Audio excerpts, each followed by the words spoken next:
स्थिर चित्त से अभिष्ट दिशा में बढ़िए।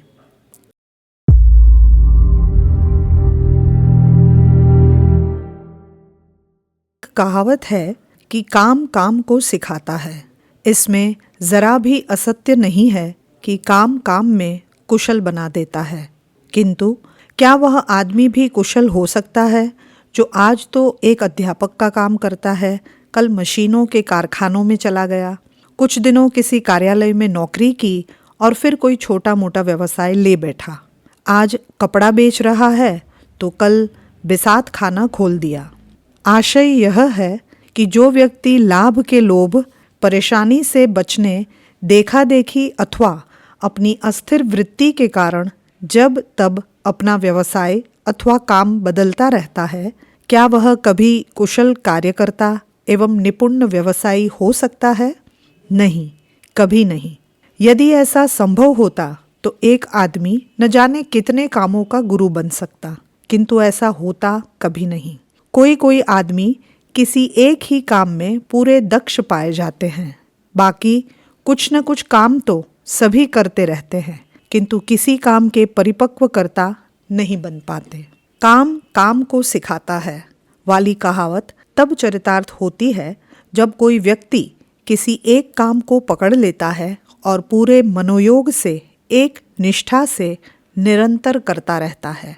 ऐसी दशा में काम कितना ही कठिन एवं नया क्यों न हो, उसमें कुशलता प्राप्त हो ही जाती है। अपनी इसी एक निष्ठा के गुण पर न जाने कितने अशिक्षित तथा साधारण मिस्त्री तकनीकी क्षेत्र में ऊंचे ऊंचे पदों पर पहुंचते देखे जा सकते हैं। अंगूठा लगाकर इंजीनियरों के बराबर वेतन लेते और पढ़ लिख कर नए नए आए इंजीनियरों को टोकते और परामर्श देते पाए जा सकते हैं। काम के पुस्तकीय ज्ञान और यथार्थ कर्तृत्व के प्रौढ़ अनुभव में बहुत अंतर होता है। थ्योरी, डायग्राम तथा नक्शों से सीखी तकनीक किसी को उतना कुशल नहीं बना सकती जितना कि एक निष्ठ मन से किया गया काम काम में दक्ष बना देता है। इसी प्रकार एक अनुभवी अध्यापक बच्चों को एक एमए पास प्रोफेसर से कहीं अच्छी तरह पढ़ा तथा समझा सकता है। यदि उस एमए पास प्रोफेसर ने शिक्षा क्षेत्र में कुछ दिन साधना नहीं की है, समय नहीं बिताया है, कृषि में स्नातक की उपाधि लेकर आने वाला कोई युवक क्या उस वृद्ध किसान से अच्छा खेतीहर सिद्ध हो सकता है, जिसका पसीना खेतों की मिट्टी ने पिया और दोपहर की खुली धूप ने जिसके बाल पकाकर सफ़ेद कर दिए हैं। निपुणता शिक्षा के आधार पर नहीं, ठोस काम करने और निरंतर करते रहने से ही प्राप्त होती है। हाँ, यह बात ज़रूर है, शिक्षा द्वारा किसी विषय का व्यवस्थित ज्ञान अनुभव से मिलकर कुशलता को अधिक स्तरीय एवं असंदिग्ध बना देता है। यदि किसी को यह उत्साह है कि वह किसी काम में पूर्ण दक्ष एवं पारंगत बने, तो उसे चाहिए कि वह किसी एक काम को पकड़ ले और उसे अपने संपूर्ण तन मन के साथ जीवन समर्पित कर दे। सोच ले कि उसे केवल यही एक काम करना है, इसी में कुशल बनना तथा पारंगति प्राप्त करना है। ऐसा निश्चय कर लेने पर उसका मन इधर उधर दूसरे कामों की ओर भागने से रुक जाएगा। मन की चंचलता के ह्रास होने वाली शक्तियों की बचत होगी, जो कि उसे मनोनीत काम में नियोजित होकर दक्षता को अधिक जल्दी और अधिक निकट लाने में सहयोगी होगी। द्विविध अथवा दुश्चिंत होने से मनुष्य की सारी कार्यशक्तियाँ बिखर जाती है, जिससे वे निकम्मी तथा अनुपयोगी होकर नष्ट हो जाती है। किसी अवरोध में फंसी गाड़ी को जब उसमें जूते बैल साधारण श्रम से नहीं निकल पाते, तब वे 2 क्षण सुस्ताने के बहाने अपनी अव्यवस्थित शक्तियों को एकाग्र करके जोर लगाते हैं और गाड़ी अवरोध को चूर करके बाहर आ जाती है। विद्यार्थी जब बिखरे बिखरे मन से कोई प्रश्न या थ्योरी को हल नहीं कर पाता, तो वह एक बार संभल कर फिर बैठता है और मन को संपूर्ण रूप से नियोजित करता और अपनी समस्या हल कर लेता है। विचारशील व्यक्ति अपनी कठिनाइयों पर तभी सोचते और हल खोजने का प्रयत्न करते हैं जब उनका चित्त अन्य बातों से मुक्त होता है। संपूर्ण शक्तियों को एकाग्र कर कार्य में नियोजित किए बिना किसी विषय में पारंगति प्राप्त नहीं होती, फिर चाहे वह कार्य शारीरिक हो अथवा बौद्धिक, औद्योगिक हो अथवा कलापरक। सर वॉल्टर स्कॉट की गणना अंग्रेजी के सर्वश्रेष्ठ लेखकों में की जाती है। प्रारंभ में उन्हें पढ़ने का शौक था, लिखने की ओर कोई ध्यान नहीं था, किंतु पढ़ते पढ़ते और उसे पढ़े हुए पर मनन चिंतन करते करते उनकी मौलिक विचारणा शक्ति जाग उठी और उनकी रुचि पढ़ने के साथ साथ लिखने की ओर भी झुक गई। वे जो कुछ लिखते उसे विविध पत्र पत्रिकाओं में छपने के लिए भेजते, किंतु उनकी आशा पूरी न होती। यह क्रम बहुत समय तक चलता रहा। उनके शुभचिंतकों तथा मित्रों ने परामर्श दिया कि वे उस लेखन कार्य को छोड़ें, व्यर्थ समय बर्बाद न करें और कोई ऐसा काम करे जिसमें सफलता मिले। किंतु सर वॉल्टर स्कॉट एक निष्ठा से विश्वासी थे, अस्तु अपना प्रयत्न जारी रखा। वे अपने वापस आए लेखों को ध्यान से पढ़ते, उनकी कमियां खोजते और पत्र पत्रिकाओं के विषय तथा अपने लेखों के विषयों में विसंगति की छानबीन करते रहते। करते करते उन्होंने अपनी कमियां समझ ही लीं, उन्हें सुधार कर अपने लेखों को प्रकाशन योग्य बना ही लिया। उनके निरंतर अभ्यास ने उनकी लेखन दक्षता बढ़ा ही दी और तब उनके लेख पत्र पत्रिकाओं में धड़ाधड़ छपने ही नहीं लगे, बल्कि उनकी मांग भी आने लगी और वे उस क्षेत्र के माने हुए लेखक बन गए। यदि वे प्रारंभिक असफलता से हतोत्साह हो जाते और लेखन कार्य का त्याग कर देते तो निश्चय ही वे इस क्षेत्र में इस योग्यता से वंचित रह जाते और इस प्रकार उनका वह समय तथा श्रम निरर्थक चला जाता जो उन्होंने प्रारंभ में लगाया था। लगे रहने से कुछ थोड़ा सा समय और लगने से उन्होंने अपने पिछले तथा अगले दोनों श्रमों तथा समयों का पूरा पूरा मूल्य पा लिया। एक निष्ठ भाव से लेख लिखते लिखते उनमें पुस्तक प्रणयन की प्रतिभा विकसित हो गई। उन्होंने उसका भी उपयोग किया और पुस्तकें लिखने लगे।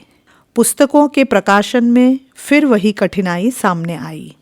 उन्होंने विविध विषयों पर अनेक पुस्तकें लिखीं, किंतु उन्हें कोई छापने को ही तैयार न हुआ, और यदि कोई पुस्तक कठिनाई से छप गई तो वह लोकप्रिय न हो सकी। पुनः असफलता तथा उत्साह के बीच टक्कर शुरू हो गई, पर सर वॉल्टर स्कॉट ने हिम्मत न हारी। वे लिखते और अपनी कमियों को सुधारते ही गए। जब उनकी पुस्तकों को प्रकाशकों का प्रोत्साहन न मिला तो उन्होंने स्वयं अपना प्रेस लगाने का निश्चय किया और एक मित्र को साझी बनाकर प्रेस खड़ा कर दिया। प्रेस का काम उनके लिए नया था, किंतु उनका साथी उसके दांव पेच जानता था। उसने सर वॉल्टर स्कॉट की उस कमी का अनुचित लाभ उठाया और उनको एक बड़ा घाटा दे दिया। इससे उन पर बड़ा कर्ज चढ़ गया, किंतु सर वॉल्टर स्कॉट ने हिम्मत न हारी। वे एक मन और एक लगन से अपने मनोनीत क्षेत्र में जुटे ही रहे। प्रकाशन चलता रहा और पुस्तकें अलोकप्रिय होकर ढेर लगी रही। कर्ज पर कर्ज बढ़ता गया और वे हजारों लाखों के देनदार हो गए। निश्चय ही अब ऐसा समय आ गया था कि किसी की चट्टान जैसी हिम्मत टूट सकती थी, किंतु उनकी हिम्मत तो वज्रव्रत दृढ़ एवं अडिग थी। वे एक निष्ठा की शक्ति से अपरिचित न थे और यह भी विश्वास रखते थे कि संसार की गति चक्रात्मक है। असफलता के बाद सफलता और अवनति के बाद उन्नति की बारी होती है। दुख के बाद सुख समृद्धि आते ही हैं। रात के बाद दिन और हर संध्या के बाद प्रभात का आना अडिग है। विपत्तियों से घबराकर मैदान छोड़ भागने वाला भीरू संपत्तियों का अधिकारी नहीं बन सकता। सर वॉल्टर स्कॉट एक विचारवान व्यक्ति और धैर्यवान कर्मयोगी थे। उन्हें जीवन के हर पहलू का उज्ज्वल पक्ष देखना और अंधेरे पक्ष की उपेक्षा कर देना आता था। वे आशा, उत्साह तथा साहस का मूल्य जानते थे और यह भी जानते थे कि इस प्रकार की विषम परिस्थितियों का आना सृष्टि का एक निश्चित नियम है। आज यदि हम संकट में साहस से काम लेकर एकनिष्ठ भाव से काम में लगे रहें तो कल अवश्य ही यही काम हमारे सारे संकट दूर करेगा। निदान वे अपने पथ पर दृढ़तापूर्वक कदम बढ़ाते ही गए। उन्होंने अपनी अलोकप्रियता का कारण गंभीरतापूर्वक खोजना शुरू किया और इस निष्कर्ष पर पहुँचे कि उनका विविध विषयों पर लिखना वह प्रमुख कारण है जो उनकी प्रगति को रोके हुए हैं। कोई मनुष्य बहुत से विषय में पारंगत नहीं हो सकता। संपूर्ण मन तथा एकनिष्ठ होकर किसी एक विषय में ही निष्णात होकर सफल हो सकता है। पूर्ण रूप से चिंतन के बाद असंदिग्ध निष्कर्ष पर पहुँचते ही उन्होंने सुधार कर लिया। उन्होंने विषय वैभिन्न को छोड़कर केवल एक ऐतिहासिक विषय को उठा लिया और उसी पर पढ़ना, लिखना और विचार प्रारंभ कर दिया। इस एकत्व का जो सुफल होना चाहिए था हुआ। वे शीघ्र ही ऐतिहासिक उपन्यास लिखने में पारंगत हो गए। उनकी तपस्या के फल ऐतिहासिक उपन्यास इतने लोकप्रिय हुए कि कुछ ही समय में वे अपना भयानक रूप से बढ़ा हुआ कर्ज चुकाने में ही सफल नहीं हुए वरन संपन्न भी बन गए और उनका अपना प्रकाशन अपनी ही लिखी पुस्तकों से उच्च स्तर पर पहुंच गया। उन्होंने अपनी एक निष्ठा एवं एक विषयक लगनशीलता से परिस्थितियों के सिर पर पांव रखकर संसार के महानतम लेखकों में अपना स्थान बना लिया।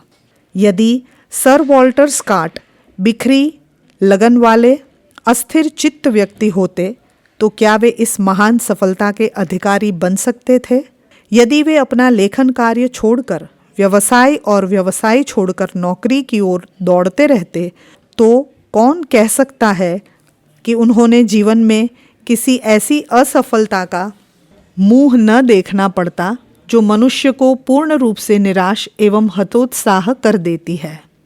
यह असंदिग्ध है कि यदि सर वॉल्टर स्कॉट लेखन क्षेत्र में बहुत सा समय, श्रम एवं शक्तियों को नष्ट करके किसी दूसरे क्षेत्र में जाते तो एक अधूरे व्यक्ति होते।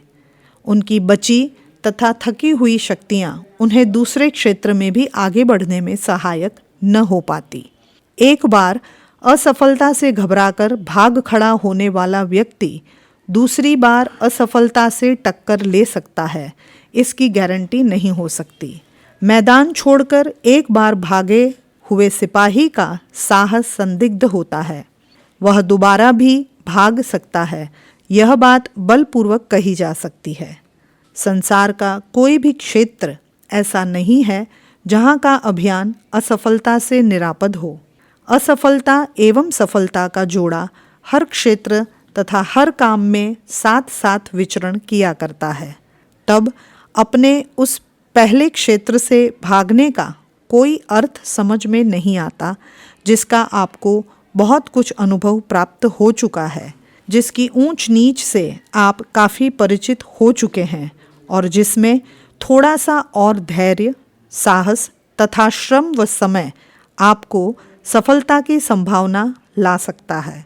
यदि कोई अपना परिचित क्षेत्र छोड़कर किसी नए क्षेत्र में जाता है तो उसका पूर्व अनुभव उसके किसी काम न आएगा और नए क्षेत्र का अध्याय अ से प्रारंभ करना होगा। असफलता के भय अथवा अस्थिर स्वभाव के कारण इस प्रकार का परिवर्तन किसी के लिए कोई बड़ी सफलता नहीं ला सकता। यदि आप जीवन में सफल होना चाहते हैं, किसी विषय में पारंगति एवं महत्वपूर्ण स्थान के आकांक्षी हैं, तो अपनी रुचि, स्थिति, शक्ति तथा संभावनाओं को गंभीरता से अध्ययन कर किसी एक क्षेत्र, एक विषय को अपना लें और तब तक उससे हटकर दूसरी ओर न जाएं जब तक कि उसमें रह सकना असंभव न हो जाए। अपने अपनाए हुए क्षेत्र से प्रयत्नों की पूर्णता किए बिना हटना और जल्दी जल्दी दूसरे विषयों को पकड़ते छोड़ते रहना बालोचित चपलता के अतिरिक्त और क्या कहा जा सकता है। पुस्तक विचारों की अपार और अद्भुत शक्ति। लेखक पंडित श्री राम शर्मा आचार्य। अगर आपको हमारी यह वीडियो पसंद आई हो तो इसे लाइक करें, कमेंट और शेयर करें और हमारे YouTube चैनल ऋषि चिंतन को सब्सक्राइब भी कर लें। साथ ही बेल आइकन को भी दबाएं ताकि आपको आने वाले सभी वीडियोस की नोटिफिकेशंस मिलती रहे। धन्यवाद।